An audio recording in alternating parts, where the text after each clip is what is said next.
Another minute or two. Hi, everybody. Welcome to Manitoba Women in Tech.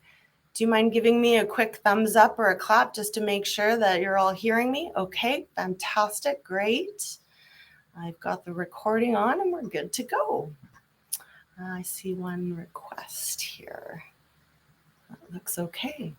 All right, let's get started. So, hi everyone, my name is Juliette Greenberg. I'm with New Media Manitoba as the academic liaison. And we're really excited to have all of you today at the next Manitoba Women in Tech event, Data Informed Equity, Diversity, and Inclusion. I would like to start with a land acknowledgement. We respectfully acknowledge that we are meeting virtually on the lands of Treaty 1 territory, the traditional gathering place of the Anishinaabe, Cree, Oji-Cree, Dakota, and Dene people, and the traditional homeland of the Red River Métis people. So a little bit about Manitoba Women in Tech for those who might be here for the first time.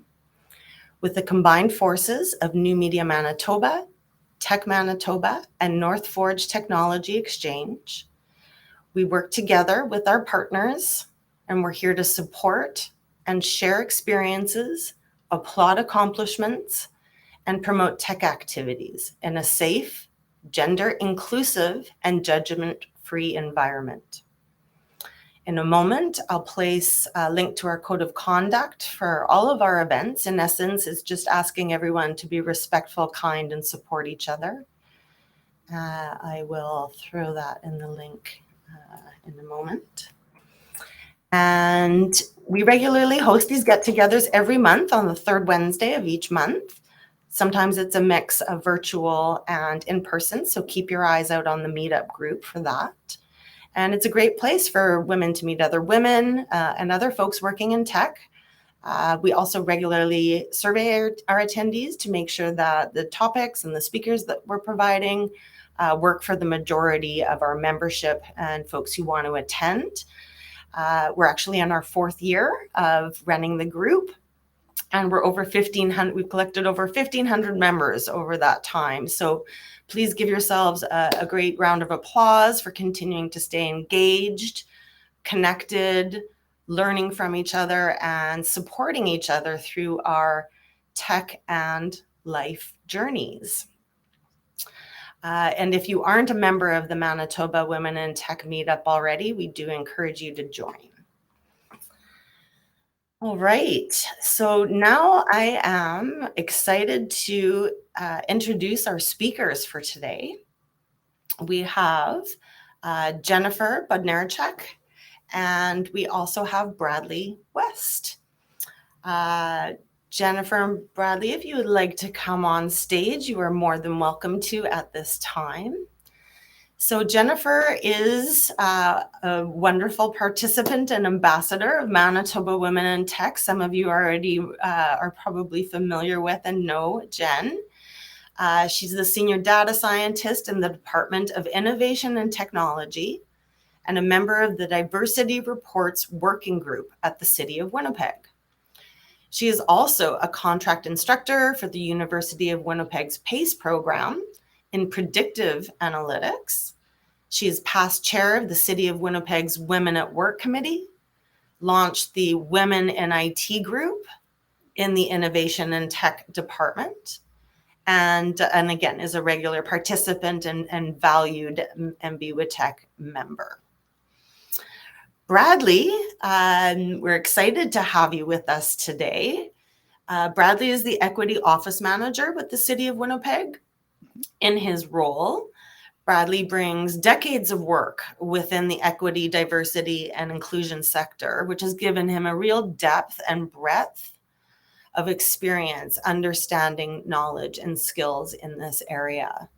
To complement his experiences, Bradley is also a chartered professional in human resources in Canada, a senior certified professional in the US, a certified coach practitioner, and a certified management coach. Bradley is an award-winning leader with expertise as a trainer, educator, facilitator with a very strong foundation in sociology, organizational development, gender and sexual diversity, and human systems management. So thank you both for joining us today. We're really excited about what you have to share. We know we've got some wonderful attendees that have joined us from across North America. So Jen, I will pass the mic over to you. And yeah, we look forward to hearing what you have to share. Thanks so much. Perfect. Thank you, Juliette. I will share my screen and get started. All right, so Bradley and I are very pleased to be here with you today to tell you about some of the amazing things that the City of Winnipeg does in the space of data-informed equity, diversity, and inclusion. There's a ton. We're going to try and stay focused today and tell you just about the key things that may be of most interest to this audience, but by all means, reach out to us after the event. We're happy. This is certainly a topic I think I can speak for both of us to say we're both very excited to talk about. So I'll just do a little bit further introduction of myself, and then Bradley will come back on and tell you a bit more about himself, and then we'll get into our presentation. So for those of you who don't know me, I have over 20 years of experience in what I call the data industry. I was trained as a statistical analyst 20 years ago, and while I've kept doing similar things over the past 20 years. The titles have changed over the years. So now I'm a senior data scientist instead of a statistical analyst. But it's all very interesting in many ways. One thing I noted when I was preparing for this presentation is that I used to have this thinking that how could I as one person make a difference? Because I had seen over and over in the data this basically the 80-20 rule, like a small number of people or products or ideas have a big impact, and then a whole bunch of other people or products and things didn't have as much impact. And I found like I kept thinking I'm in that bottom box there, like whatever I do, it doesn't make any difference. Because I had seen this, a small number of people have the greatest wealth, across no matter what kind of area you're looking, or a small number of products might be companies' biggest sellers, or a small number of industries might contribute the most to climate change and things like that. So I had seen this pattern over and over and had drawn this conclusion on my own.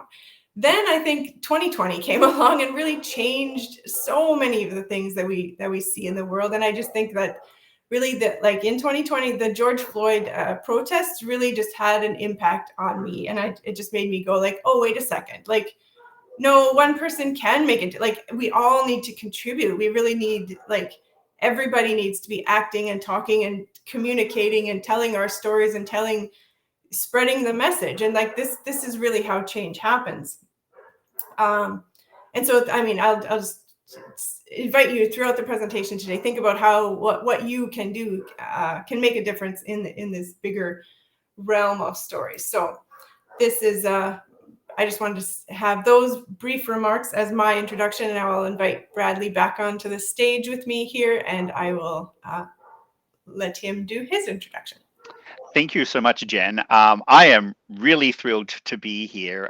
For people who don't know me, and I've mentioned this to Jen and Julie a couple of times, I'm not techie. I'm not one of those people who, I love technology, but I'm still convinced that electricity is wizardry. I know you talk about copper and pulses and things like that, but I just think it's magic. And my 14-month-old grandson will agree with me, because every time he sees a light, he's like, ooh, right? So for me to be here in this space and place with all of you, I am honored, humbled, and thrilled to be able to bring some of the storytelling that has been a part and parcel of my activist journey since I was a young child into this space and place as well. So my journey has always been around the grassroots. I grew up born and raised in Australia. My family were very politically involved, very community involved. I had a legacy of that. My grandparents were, my great-great-grandparents were. And so the idea of an individual being able to impact and influence the broader conversations was definitely something that was part of my DNA. I came into activism and advocacy a little bit reluctantly after I had come out in the early 90s.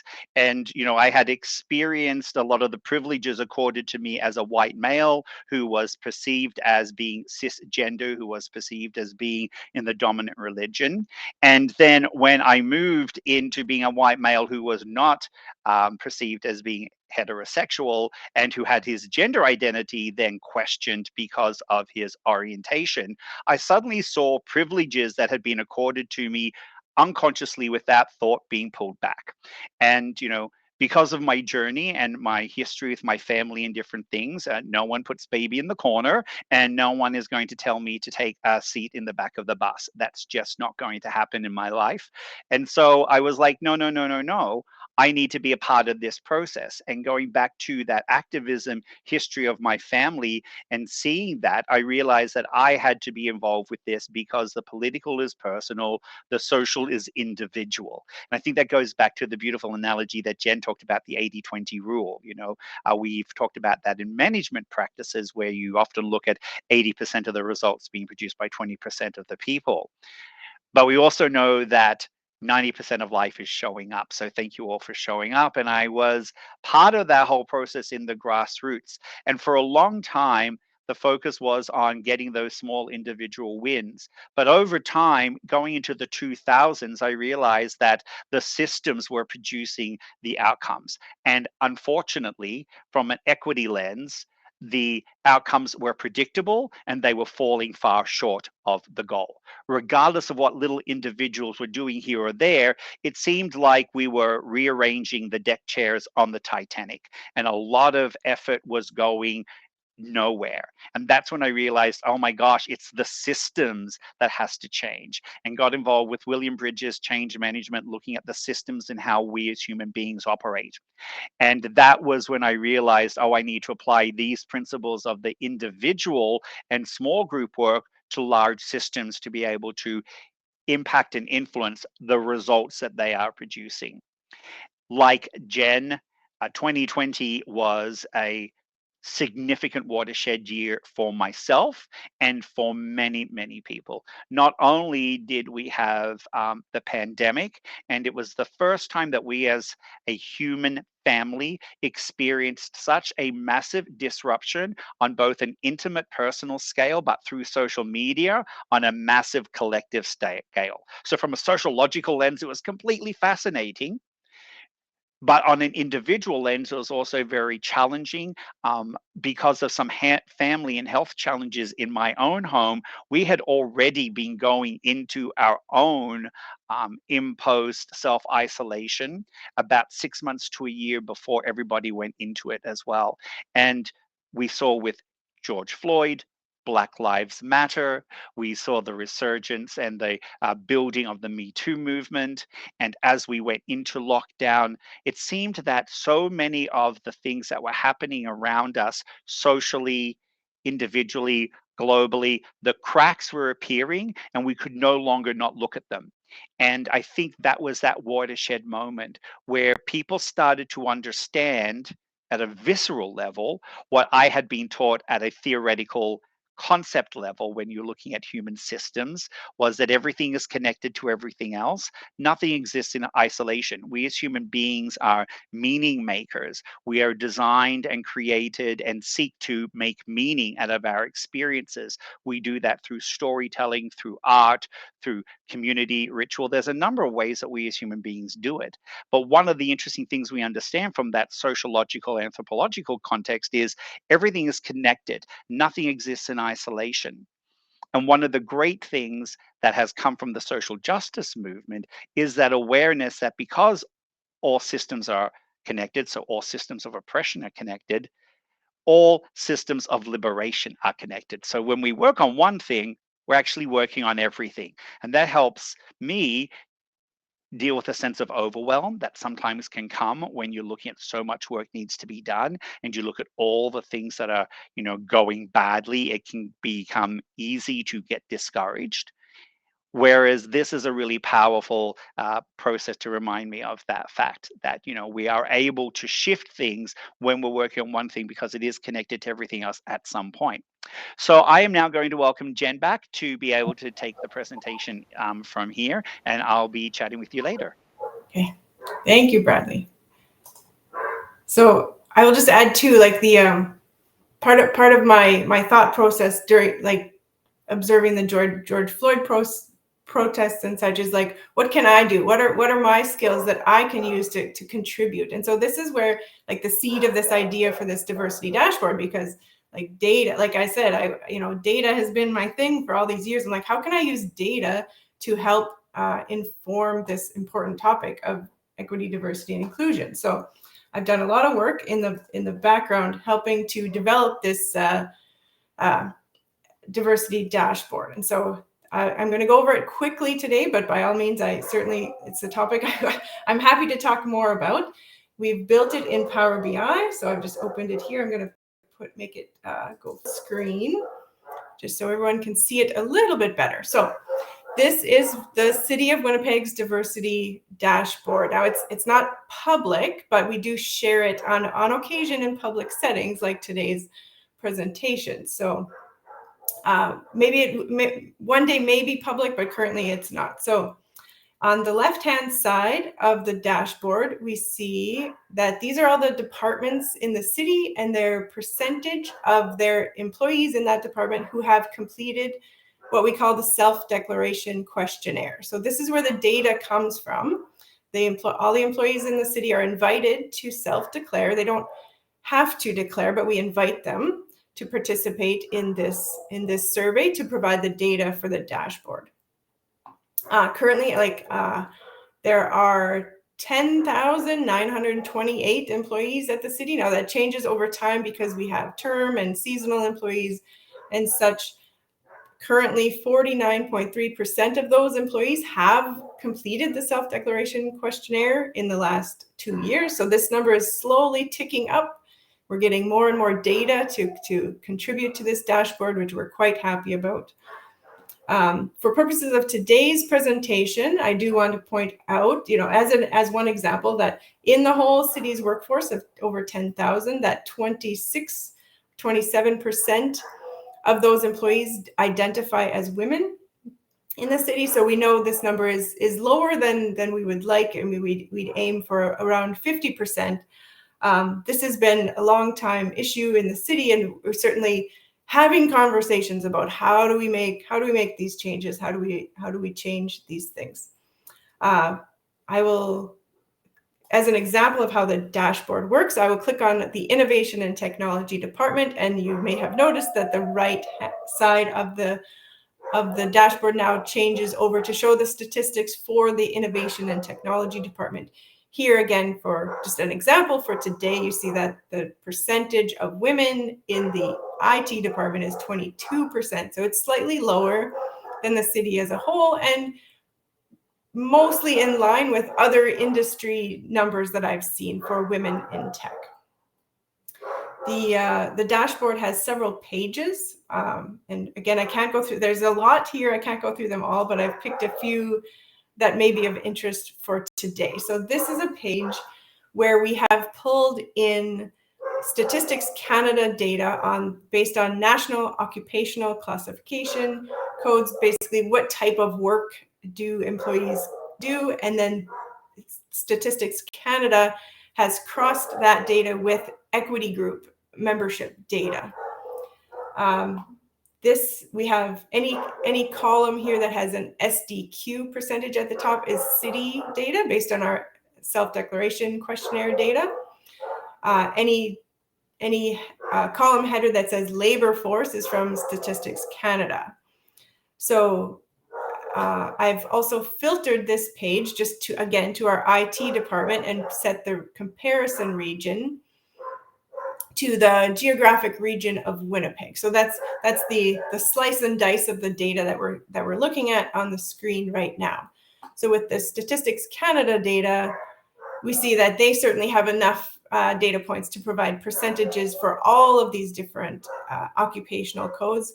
Within the city, we only have enough in the professionals category to again display this 20%, for example, 20% of women IT professionals within the city.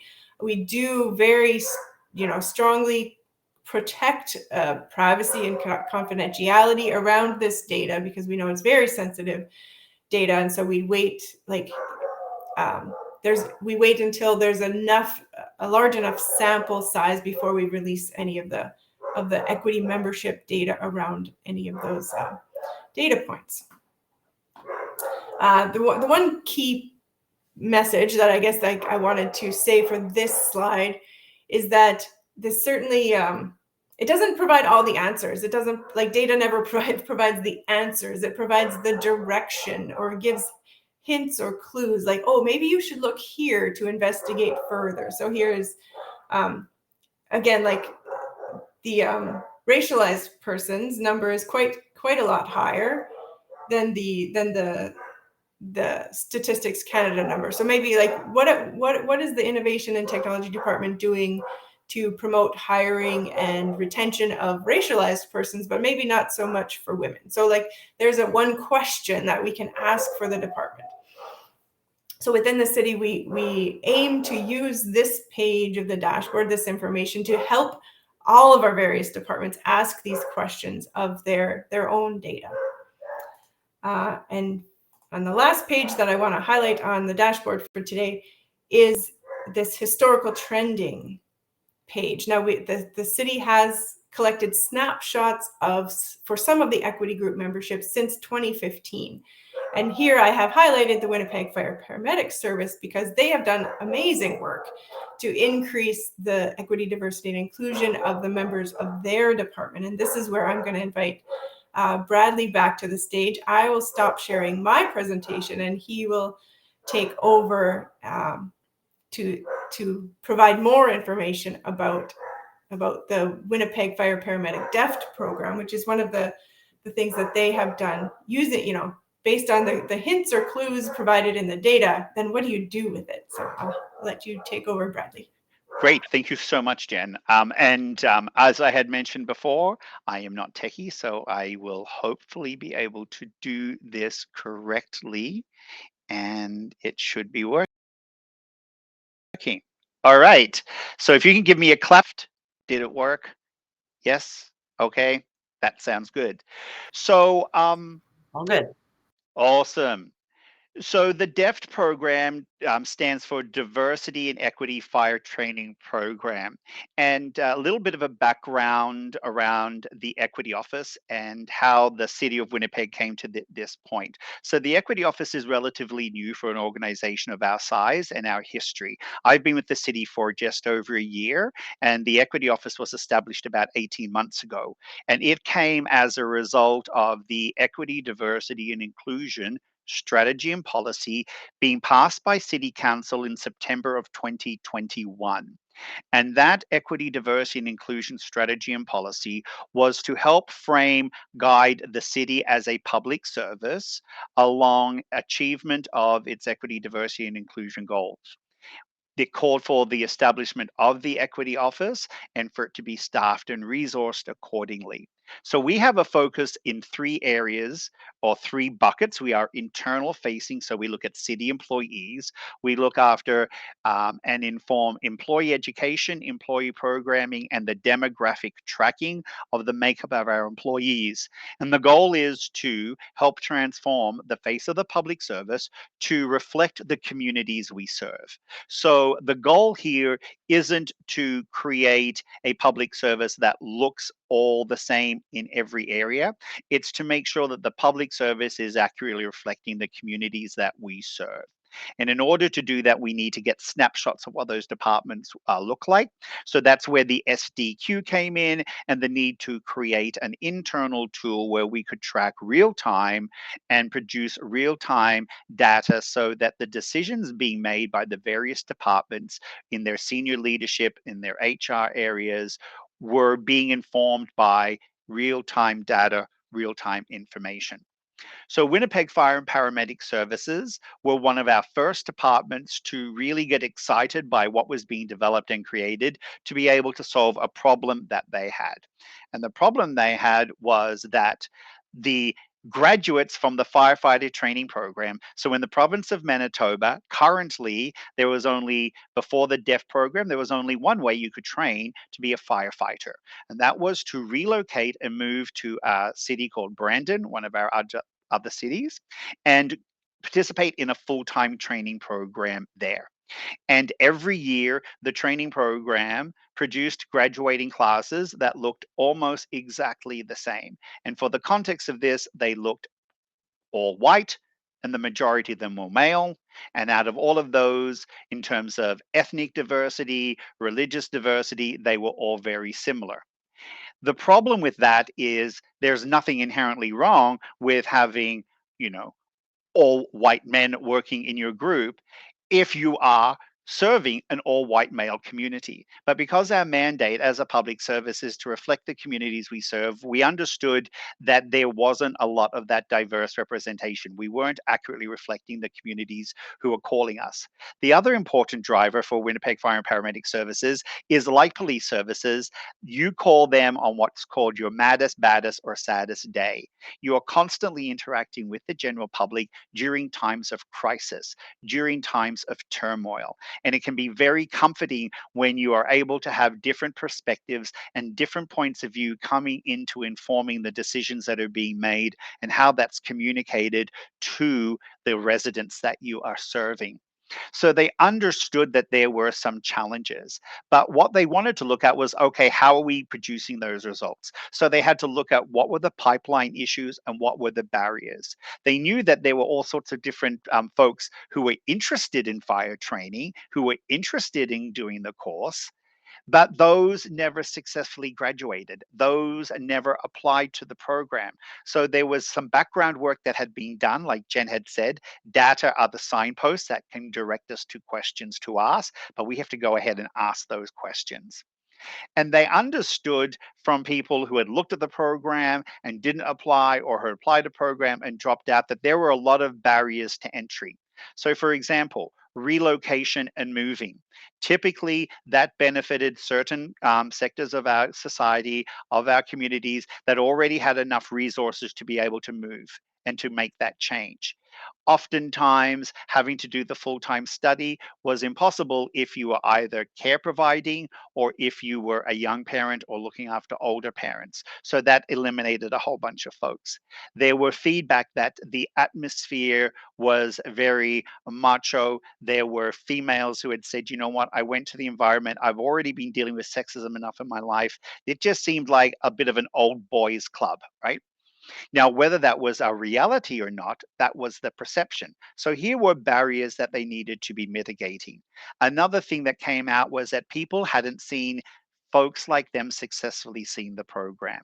And there is a statement that is very common in the social justice, human rights movement that says, you know, if you can see it, you can be it. Representation matters. If you can see someone who looks like you, who's had your lived journey, who's had your lived experience achieving things, there's automatically a confidence that builds in you that you can do that. We are seeing examples of that being lived out right now in real time here in Winnipeg, Manitoba, where we have had our first Indigenous premier sworn in. Wab Kinew was sworn in this morning. He has created the most diverse cabinet of ministers ever seen in the Manitoba legislature, and one of the most diverse ever seen in Canada. And for the first time in Manitoba, we have Indigenous women who are sitting at the cabinet table. This has created a bit of a rock star status movement, not only in Indigenous communities, but in all underrepresented communities where they are seeing people who look like them, who resonate to their experiences, achieving incredible results. So if you can see it, you can be it.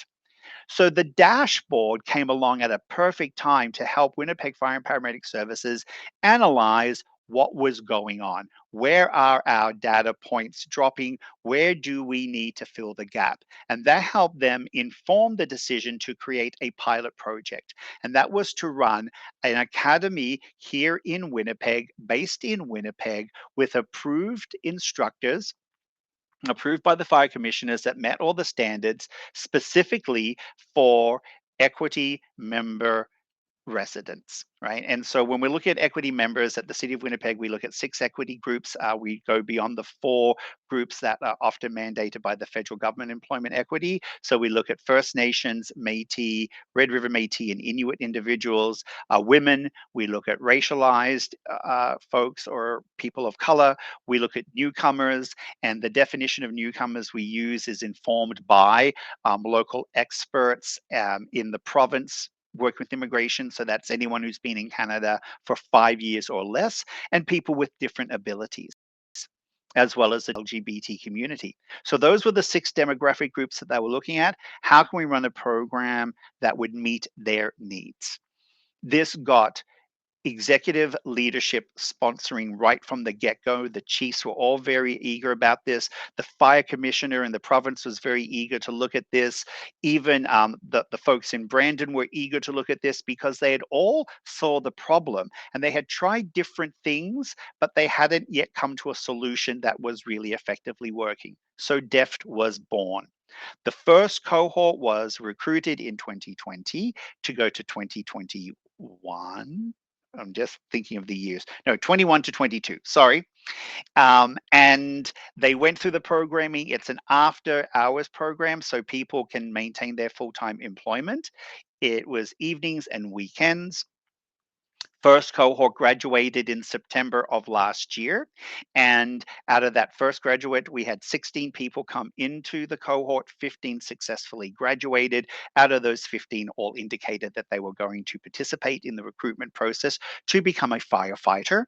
That is a long process, anywhere between 6 to 9 months to complete. We had a 50% success ratio in terms of successful employment being garnered. But one of the interesting things that really stood out was the academic results that this cohort was able to produce. They were in the 90 to 100% across the board, which shocked everybody because average graduation marks are anywhere between the 75 to 85, 90% mark. But to get everybody achieving such high results, people were a little bit shocked. There were also some who were like, maybe this was a one-off. So the second cohort, they were interviewed, recruited, second cohort began, 16 applicants, 16 graduated recently, a month ago. And again, their marks were in the top areas across the board. One of the really interesting things is that we actually had some people who applied to be in the first cohort didn't make it, got the data, the feedback, they didn't pass their physical. So they were able to create a training program with a coach and were part of the application pool for the second cohort, and they were successful.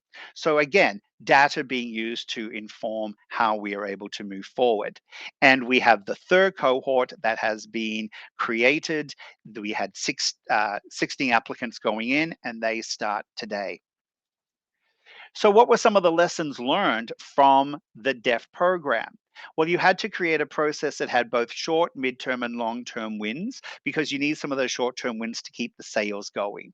You have to have a really clear idea of what your organization is, what your mandate is, what your mission, your vision, and your goals are.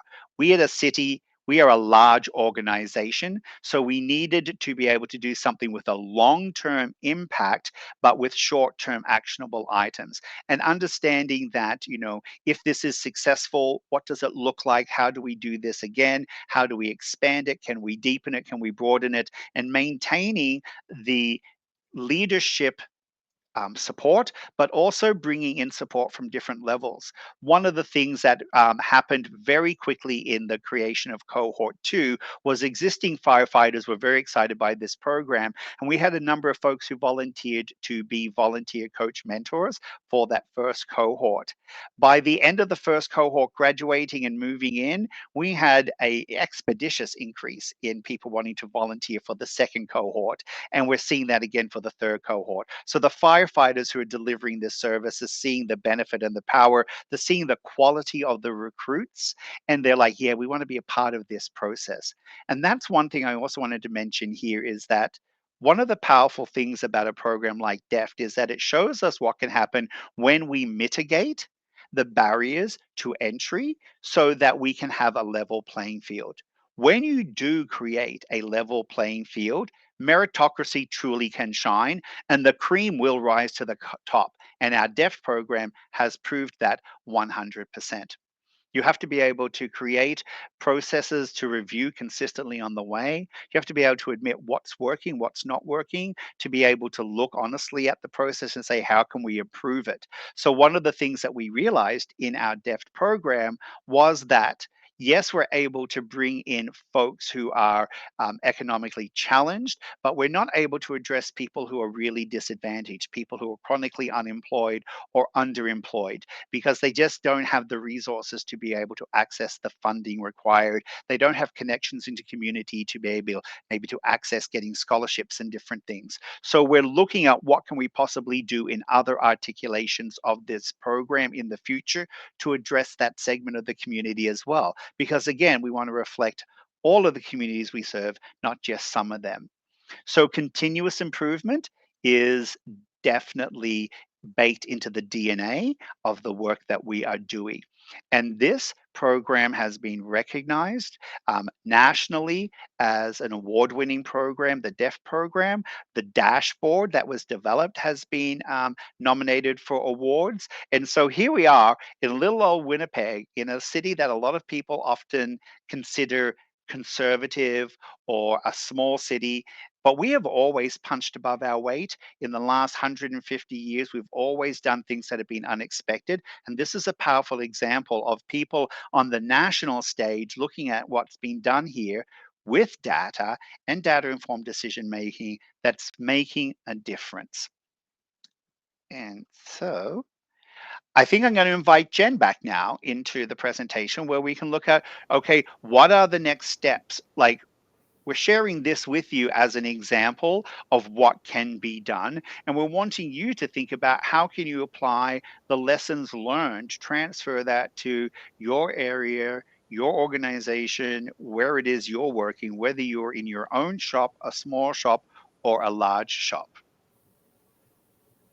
So you can think of the little things that you can do to make a difference, or even just educating yourself on these topics. I know that's something certainly that I worked on for myself. I think that's another amazing thing the City of Winnipeg does, is to provide educational opportunities for all of the employees to learn more about the topics of equity, diversity, and inclusion.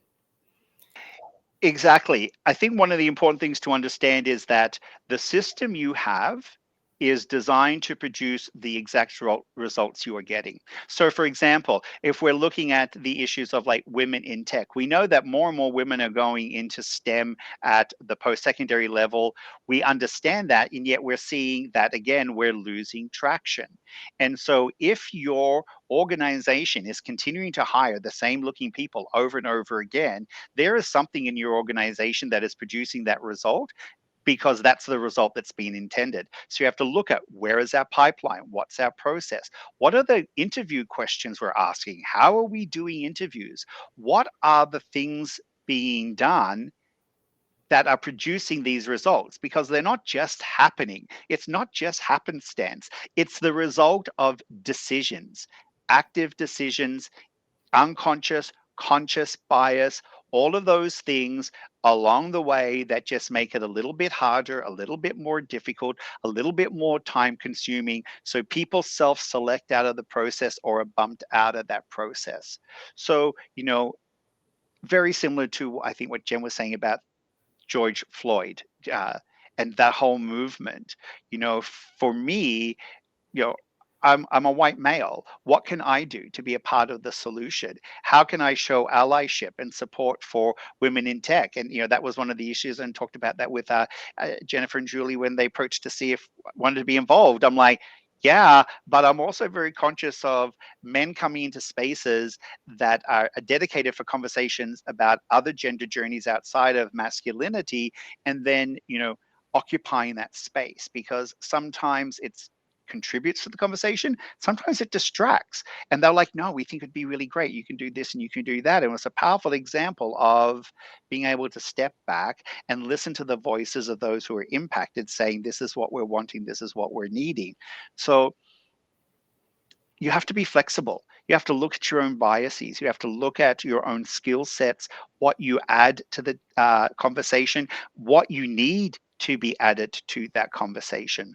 Look at who's around the table when you're planning a project, when you're planning a process. Whose voices are missing? Who isn't there? And you can guarantee from a systems point of view, if their voice is missing and they aren't involved in the process, they are not going to be serviced well by the end product. So, for example, accents. Siri is not my friend. I am sorry, voice to text annoys the bunk out of me because of my accent. And I know it's because of my accent because my daughter, who was born and raised here in a North American Canadian accent, she can do exactly the same sentence in voice to text and it's almost perfect. I do the sentence and it takes us to a place where I'm just like, how is that even a word? I don't understand. So it's a frustrating thing for me. And even if I put it into the Australian accent, it still doesn't work because I'm like, that is not an Australian accent. Where did you get that from? So here's an example of how we can use tools to either enhance the outcomes or make it difficult and harder for outcomes. Mm-hmm. And another thing we've learned along the way is this point about the using a pilot study or small. And I think that's again with my theme of start small. Like what is one thing I can do today to make a difference? And so that's kind of where I started with the idea. Like I know the idea of the diversity dashboard was certainly not mine, but I said, how can I help to contribute to this idea? And I've chipped away at that along the years. And I think and so it started small. It started like, well, let's build what data can we bring in? And here's one Excel graph of what's possible. And it's like, how do we, continually improve and improve and grow from that? Exactly. And that idea of don't be afraid of running a pilot to prove your hypothesis correct or to disprove it, right? I mean, one of the great things that has happened with the DEF program is that we've been able to put to bed or silence some of the critics who say, oh, these people are only being hired because of their diverse representative. They can't hack the job.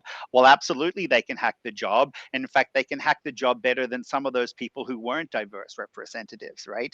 So if you mitigate the barriers, the cream will rise to the top. That meritocracy can occur, but that meritocracy has to happen once that playing field is leveled. So if you have an idea, definitely run for it. Do a pilot, have those assessment processes in there, see what happens. And one of the really interesting things that has happened for us within the City of Winnipeg is that the success with the DEFT program has actually inspired not only Winnipeg Fire and Paramedic Services to look at other areas to transfer that into other areas, but we're now using their model, their pathway in other departments to look at ways that it can help them deal with some of their HR issues and challenges. You know, we have some roles that are really difficult to fill, that we have a lot of turnover. We have other areas where it's always been hard to keep people. When we do have people, they stay for a little while and then they move on.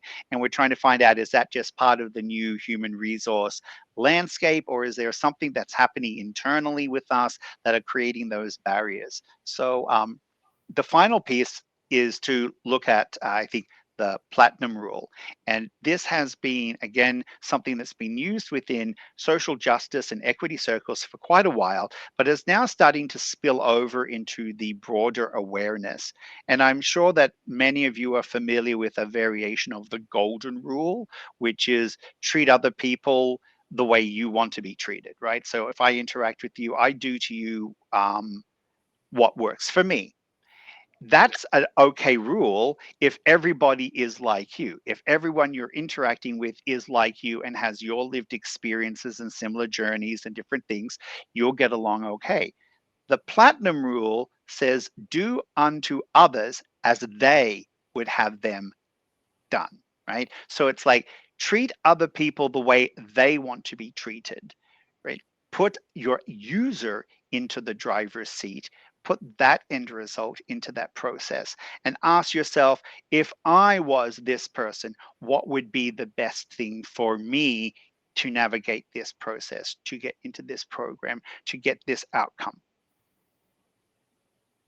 So that's kind of then we actually, that's it for me in this process. I'm going to hand over to Jen because she's going to take us to one of the other final musings, and then we'll open up for question and answers, I believe.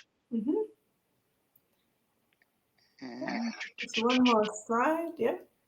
Oh.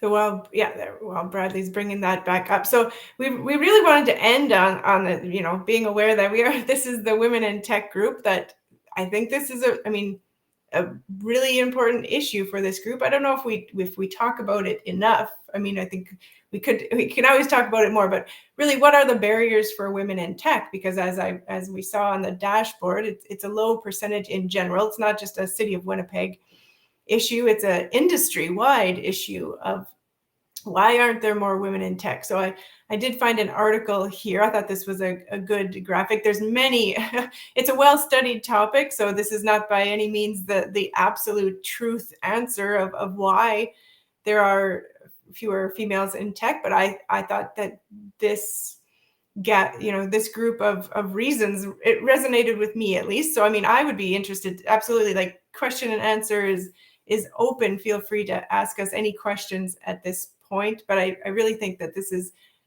food for thought, as well as if we go back to our own tech industry jobs, if we're in tech or want to move to tech, or it's quite a broad landscape, of course, but thinking about what are the problems, what are the barriers.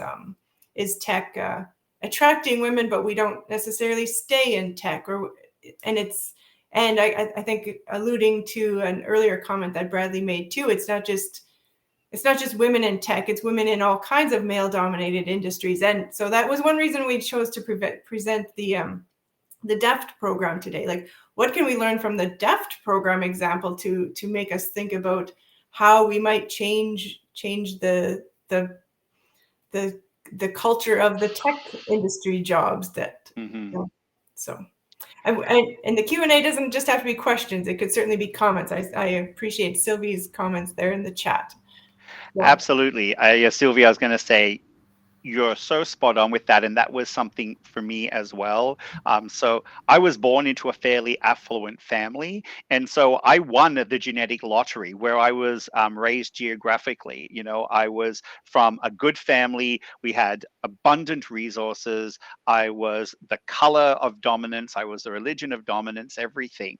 And I feel like, being queer actually helped me so much, because once I started to realize that I was attracted to boys more than I was attracted to girls. I mean, girls are okay and they're great, but boys were really sort of my point. And then I realized that was wrong. If I hadn't been queer, I think I probably would have become somebody who fell into all of those beliefs that were subconsciously given to me, that the way the universe was operating was right and natural and ordered and good. Right. And that universe had our family and people like us at the top of the pyramid. Right. And that just was what that was. And so it's that importance of visibility. Another piece that really interrupted that journey for me was my mum's journey into feminism. My mum really became involved in the feminist movement in the 1970s in Australia. Kind of turning her back on decades of her behaviors because she realized that the rules so far weren't doing her very much good. And she became very involved in the anti-Vietnam War movement.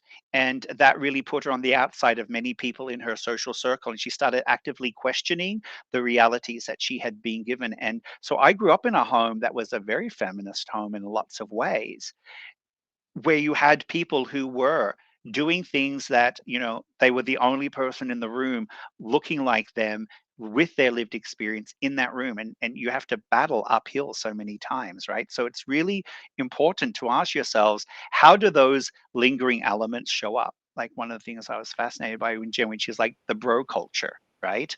I kind of see that as like the hustle culture. And that hustle culture has moved really into our society and got quite celebrated, like 218, 219, and, even in 220, where it was just like this whole idea of like, you got to get out there, you got to grind, you got to hustle. Exhaustion is the new social status item. And my perception of tech is very much that, right? you don't stop when you're tired, you stop when you're done. And if you have to work 27 hours out of 24, that's just what you need to do. It's very much in that startup drive as well. As an entrepreneur, I understand that too. But we have to sort of explore what are the unconscious beliefs that support that, right? Of how do you find balance? How do you look after your children? How do you look after yourself? How do you attend to your mental health and wellness while also meeting the demands of work? One of the interesting things that I spent a lot of time in retail, one of the beliefs that used to be tossed around is the customer's always right. No, they're not. The customer is rarely right, actually. The customer is usually wrong because the customer doesn't really have any idea about how the product got to them or what they got. They can change their mind in different things. But if you have a system that centers a belief like that is incorrect, then all of the coping mechanisms in that system to get to that result will also be incorrectly skewed. And we kind of get into this whole sort of Stockholm syndrome process where we're collaborating with our captors. So I feel like it's a sense of stepping back and saying, hey, is our system fit for purpose? What's going on? Yeah, and kind of following on that point too, I will admit I find myself several times thinking, oh, did it happen that way because I'm a woman? And I just, again, I'm not sure that the men are, having that thought in day-to-day meetings and conversations and work events. So it's another thing. It's just the idea. I don't know if we've touched on it, but just the emotional work of the people who don't have the privilege of there's a lot going on just under the surface that it can be invisible. So you need to really teach yourself and learn about what are there's if you're on one side of the barrier, you don't see the barrier. If you're on the other side of the barrier, it's in your face every day. Absolutely. I'm laughing when you say that, Jen, because my mom had a saying. She said, if you're asking yourself, is this happening because I fill in the blank? She said, the answer is yes. Yes, that's exactly why it's happening.